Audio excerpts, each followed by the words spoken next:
السلام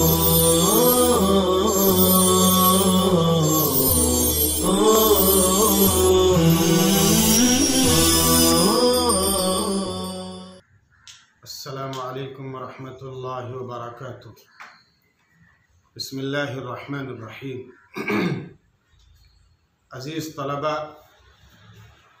گزشتہ سبق میں ہم نے سورہ نبا سے متعلق اور اس کے ترجمے سے متعلق اہل لغات، وجوہ ترجمہ، ان تمام چیزوں سے متعلق ہم نے گفتگو کی تھی، اور آج انشاءاللہ سورہ نبا کا مختصر خلاصہ پیش کریں گے اس کے مضامین کا، اور سورہ نازعات کا آغاز انشاءاللہ کریں گے۔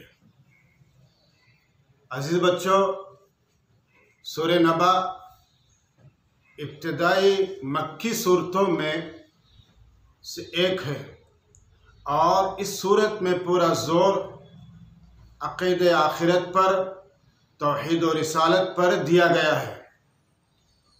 سورہ نبا میں سب سے پہلے انکار کرنے والوں کے سامنے کائنات کی بڑی بڑی نشانیاں پیش کی گئی، اور یہ بتایا گیا کہ نشانیوں کو دیکھ کر جو یہ نہ سمجھ سکے کہ جس کامل قدرت والی ذات نے اتنی پوری چیزیں پیدا کی، زمین و آسمان تمام چیزیں پیدا کی، تو کیا وہ ذات دوبارہ قیامت برپا نہیں کر سکتی؟ کیا وہ ذات قیامت برپا نہیں کر سکتی؟ دوبارہ انسان کو زندہ نہیں کر سکتی؟ یقیناً اللہ تعالیٰ انسان کو دوبارہ زندہ کریں گے، قیامت برپا ہوگی۔ ہر کام تو سلسلے اسباب سے بندھا ہوا ہے، اور اس کا کوئی نہ کوئی مقصد ہے۔ تو کیا یہ عالم، یہ پوری کائنات اور یہ عالم بے مقصد ہے؟ ایسا نہیں ہے۔ تم چاہے، پھر فرمایا قرآن کریم نے مشرکین مکہ سے کہ تم چاہے جتنا انکار کرو یا اقرار کرو، قیامت ہو کے رہیں گی، فیصلے کا دن آ کے رہے گا، اور اس کا ایک دن مقرر ہے اور وہ ہو کے رہے گا، ہر صورت ہو کے رہے گا، تم مانو یا نہ مانو۔ اور پھر انکار کرنے والوں سے کہا کہ تمہاری ایک ایک حرکت ریکارڈ کی جا رہی ہے، نوٹ کی جا رہی ہے، لکھی جا رہی ہے، اور بس تمہارے لیے دوزخ گھات میں لگی ہوئی ہے، بیٹھی ہوئی ہے۔ اس لیے آخر میں فرمایا کہ اپنی آخرت کو سنوارو، اپنی فکر کو درست کرو، اپنے اعمال میں سدھار پیدا کرو، تاکہ انسان ذمہ داریوں کا احساس بھی کرے، آخرت کے اعمال سے متعلق سوچے بھی، اور کل قیامت کے دن جزا اور سزا سے کوئی بچ نہیں سکتا۔ وہاں اللہ تعالیٰ کسی کے حق میں کمی بیشی نہیں کرنے والے، جس کی جو سزا ہے اس کو ملے گی، اور اللہ کی طرف جس کو جو جزا ملنی ہے وہ بھی ملے گی۔ وہاں پر کسی پر ظلم اور زیادتی نہیں کی جائے گی۔ ہاں، مسلمانوں کے حق میں سفارش کی اجازت ہوگی، کافر اور باغی کے حق میں نہیں ہوں گی۔ یوم الفصل کو دور نہ سمجھو، وہ یقیناً آنے والا ہے، ورنہ کل قیامت کے دن بچھڑنا پڑے گا، اور پھر انسان ہمارے حسرت کے اور ہمارے شرمندگی کے یہ کہتا پھرے گا، کاش میں پیدا ہی نہ ہوا ہوتا تو اچھا ہوتا۔ یہ مختصر مضامین ہے جو اس سورت کے اندر پیش کیے گئے ہیں، اور اب ہم سورہ نازعات کی ابتدائی چیزیں پیش کرتے ہیں۔ سورہ نازعات دیگر صورتوں کی طرح اصولی عقائد اور توحید و رسالت سے بحث کرتی ہے، جزا و سزا اور احوال قیامت سے بحث کرتی ہے، اہل تقوی اور مجرمین کے انجام سے باخبر کرتی ہے۔ یہ صورت مکی دور کی آخری صورتوں میں شمار کی جاتی ہے۔ شروع میں روحیں وصول کرنے والے فرشتوں کی قسم کھائی گئی ہے، اور جواب قسم محذوف ہے کہ مردے ضرور زندہ ہوں گے اور قیامت آئے گی، اور روحوں کی اصولی کا نظام قیامت کی دلیل ہے۔ اس روحوں کی اصولی کا نظام ہونا وقوع قیامت کی دلیل ہے۔ تمام انسان تخلیق آدم کے وقت پیدا کیے گئے تھے، لیکن اس وقت صرف روحیں تھی، اجسام نہیں تھے۔ پھر ایک زمانے کے بعد ان کو مثالی اجسام دیے گئے، ان سے ربوبیت کا اقرار لیا گیا۔ لینے کے بعد پھر عالم ارواح میں ان کو مرتب رکھا گیا۔ انسان در حقیقت نام ہے روح کا، جسم تو ایک آلے کار ہے، جسم میں اللہ نے روح ڈالی، اصل تو حقیقت ہے انسان نام ہے روح کا نہ کہ بدن کا، جسم تو آلے کار ہے۔ فرشتے جس کی روح کے دنیا میں آنے کا وقت ہو گیا، جس کے روح کے دنیا میں آنے کا وقت ہو گیا، اللہ نے اس کو مادر رحم میں ڈال دیا۔ اللہ نے اس کو مادر رحم میں ڈال دیا۔ تو اب فرشتے اس روح کو لے کر جسم میں ڈال دیتے ہیں، اور پھر وہ روح جسمانی حالت میں دنیا میں منتقل ہوتی ہے۔ پھر ایک مدت کے بعد پھر روح جسم سے نکالی جا رہی ہے، اور اسی کو موت کہا جا رہا ہے۔ جسم میں ڈالی بھی جا رہی ہے، جسم سے نکالی بھی جا رہی ہے، تو جسم سے نکالنے کو موت سے تعبیر کیا جا رہا ہے۔ بدن کو پھر موت کے بعد مٹی کے حوالے کیا جا رہا ہے، اور پھر اس کے بعد ایک مرحلے اور مدت کے بعد مٹی سے بدن کو نکالا جا رہا ہے، اور پھر اسی کو قیامت برپا ہونا کہا جا رہا ہے۔ اس میں روح واپس آئیں گی اور ایک نئی زندگی انسان کو ملیں گی، اور یہی قیامت ہے جو برحق ہے، جس کا انکار کیا جا رہا ہے اور جس کو رد کیا جا رہا ہے۔ لیکن قیامت برحق ہے، جتنا انکار کرتے رہیں گے اتنا ہی قیامت کے دلائل اور حقائق ان کے سامنے آتے رہیں گے۔ اس لیے اللہ تعالیٰ نے یہ نظام فرمایا ہے۔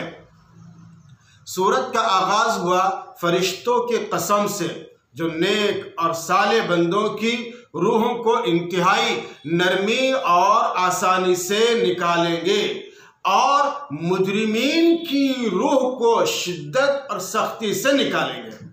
مجرمین کی روح کو شدت اور سختی سے نکالیں گے، اور فرشتے جو اللہ تعالیٰ کی کائنات کا نظام چلاتے ہیں، اس کے حکم سے انتہائی حسن تدبیر اور نظام سے چلاتے ہیں۔ پھر مشرکین کا تذکرہ کیا گیا، اور قیامت کے منکرین اور جاحدین کا تذکرہ ہوا۔ پھر فرعون کا تذکرہ ہوا جس نے ربوبیت کا دعویٰ کیا تھا۔ پھر اہل مشرکین اور سرکشوں کا تذکرہ ہوا، اور پھر سورت کا اختتام ہوا کہ قیامت کے وقوع کا بیان کر کے جس کو مشرکین نے جھٹلایا تھا، قرآن کریم نے اس کی طرف متوجہ کیا اور فرمایا کہ قیامت بہرحال واقع ہوں گی، اور اس میں کسی کو شبہ اور شک کی گنجائش ہے ہی نہیں۔ سورہ نازعات کو نازعات اس لیے کہا گیا ہے کہ اس کے آغاز میں اللہ تعالیٰ نے فرشتوں کی قسم کھائی ہے۔ اب جو بنی آدم کی وہ فرشتے جو بنی آدم کی روح کو نکالتے ہیں، فرق یہ ہے کہ مومنین کی روح آسانی کے ساتھ نکالیں گے، اور کافروں کی روح سختی کے ساتھ نکالیں گے۔ کافروں کی روح سختی کے ساتھ نکالیں گے۔ فرشتوں کی یہاں پر 5 قسمیں بیان کی گئی ہیں۔ فرشتوں کی یہاں پر 5 قسمیں بیان کی گئی ہیں۔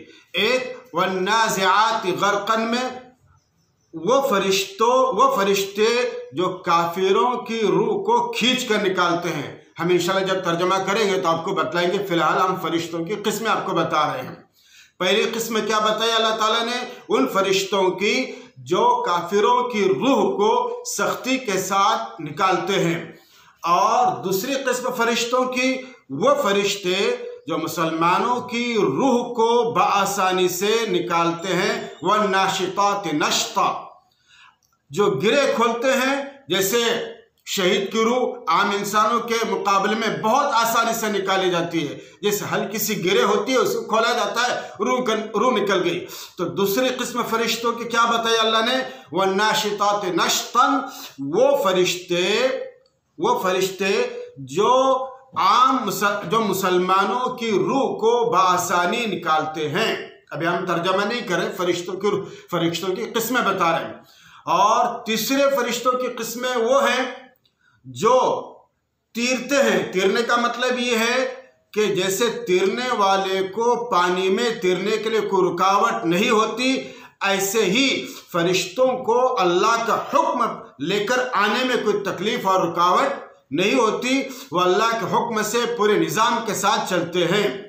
اور چوتھی قسم فرشتوں کی فرمائی فَالسَّابِقَاتِ سَبْقًا، جو حکم ہوتا ہے اللہ تعالیٰ کا، اس حکم کو لے کر دوڑتے ہیں، تیزی سے چلتے ہیں، اس لیے کہ نیک لوگوں کی روح کو لے کر چلنے والے فرشتے سبقت کرتے ہیں، مسابقت کرتے ہیں کہ ہم جلدی جائیں، اس لیے فرمایا فَالسَّابِقَاتِ سَبْقًا، وہ فرشتے جو نیک لوگوں کی روح کو لے کر جلدی چلتے ہیں۔ اور پانچویں قسم فرمایا فَالْمُدَبِّرَاتِ أَمْرًا، وہ فرشتے جو حکم اللہ تعالیٰ ان کو دیتے ہیں اس حکم کی تدبیر کرتے ہیں، اور تدبیر کرنے کے لیے وہ فرشتے ہمہ وقت تیار رہتے ہیں، اور اسی کے مطابق پھر وہ اللہ کے حکم کو بجا لاتے ہیں اور آگے کے کام کرتے ہیں۔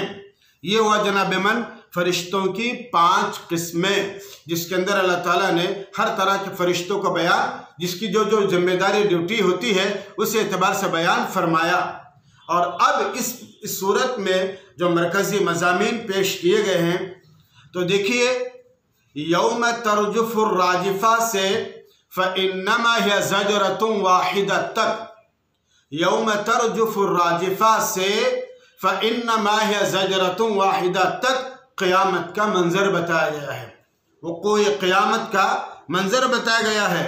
اور دوسری جگہ پر موسیٰ علیہ السلام کی دعوت حل اتاک حدیث موسیٰ سے فأخذہ اللہ نکال الآخرہ، حل اتاک حدیث موسیٰ سے فأخذہ اللہ نکال الآخرہ، موسیٰ علیہ السلام کی دعوت کا تذکرہ کیا گیا ہے۔ اور اس کے بعد پھر أَأَنْتُمْ أَشَدُّ خَلْقًا أَمِ السَّمَاءُ بَنَاهَا سے مَتَاعًا لَكُمْ وَلِأَنْعَامِكُمْ، أَأَنْتُمْ أَشَدُّ خَلْقًا أَمِ السَّمَاءُ بَنَاهَا سے مَتَاعًا لَكُمْ وَلِأَنْعَامِكُمْ تک بعث بعد الموت پر دلائل پیش کیے گئے ہیں، بعث بعد الموت پر دلائل پیش کیے گئے ہیں۔ اور پھر فَإِذَا جَاءَتِ الطَّامَّةُ الْكُبْرَى سے فَإِنَّ الْجَنَّةَ هِيَ الْمَأْوَى، فَإِنَّ الْجَنَّةَ هِيَ الْمَأْوَى، اس کے اندر وقوع قیامت کا بیان کیا گیا ہے۔ اور پھر اس اعتبار سے مزید اللہ تعالیٰ نے مضامین بیان فرمائے کہ خواہشات نفس کو روکنے کے درجات بیان فرمائے، اچھے عقائد اختیار کرنے کی ترغیب دی گئی، گناہوں سے بچنے کے لیے کہا گیا عقائد بھی اچھے ہوں اور مشتبہات سے انسان بچے بھی، عقائد بھی ٹھیک ہو، اعمال بھی اچھے ہوں، گناہوں سے بھی انسان بچے، اپنے آپ کو نیک اور صالح کرے۔